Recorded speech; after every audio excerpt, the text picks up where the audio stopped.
જેને ઉડવું છે અને ગગન મળી રહે છે। હાલ શાકભાજીના મોંઘા ભાવો અને બજારમાં શિયાળુ પાકોની માંગને લઈને એક ખેડૂતે પ્રાકૃતિક પદ્ધતિથી 22 જાતની શાકભાજી વાવીને મોટી સફળતા હાંસલ કરી છે। जी हाँ, वलसाडना उमरगाम तालुकाना सरोंडा गामना प्रकाशभाईए एक नवतर प्रयोगथी बजारमां मांग रहता शाकभाजी अने खातर वगरना शियाळु पाको लीधा छे। ऊंधिया माटेनी पापड़ी जेवा पाको हवामां रहेला नाइट्रोजननो उपयोगथी पण करे छे, जेथी खातर वगरना कठोळ पाको मफतमां मोटो फायदो करावे छे।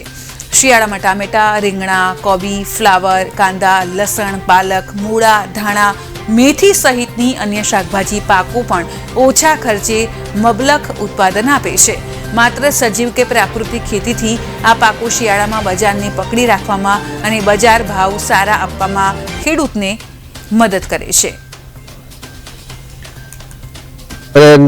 એટલી સફળતા મળી છે કે પહેલાં શરૂઆતમાં તો ડર લાગતો હતો કે રાસાયણિક વાપર વગર થતું નથી, પણ અત્યારે તો એટલી સરસ મજાની શાકભાજી સાથે 20 થી 22 પ્રકારની મેં શાકભાજી બનાવી છે।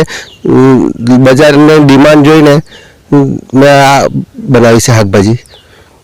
ખાતરમાં મેં જીવામૃત બનાવ્યું છે, ઘન જીવામૃત વાપરું છું।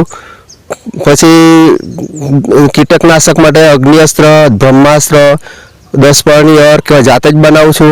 पछी फंगीसाइड माटे खाटी छाशनो उपयोग करूं छुं।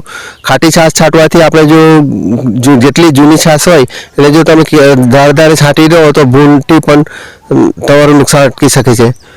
બીજું આપણે જે જીવા એ મોર છે, લોકો કે એમ કહે છે ખેડૂતો ઘણા કે મોર ઘણું નુકસાન કરે છે, તો મોરના માટે બી મેં અલગ વ્યવસ્થા કરેલી છે।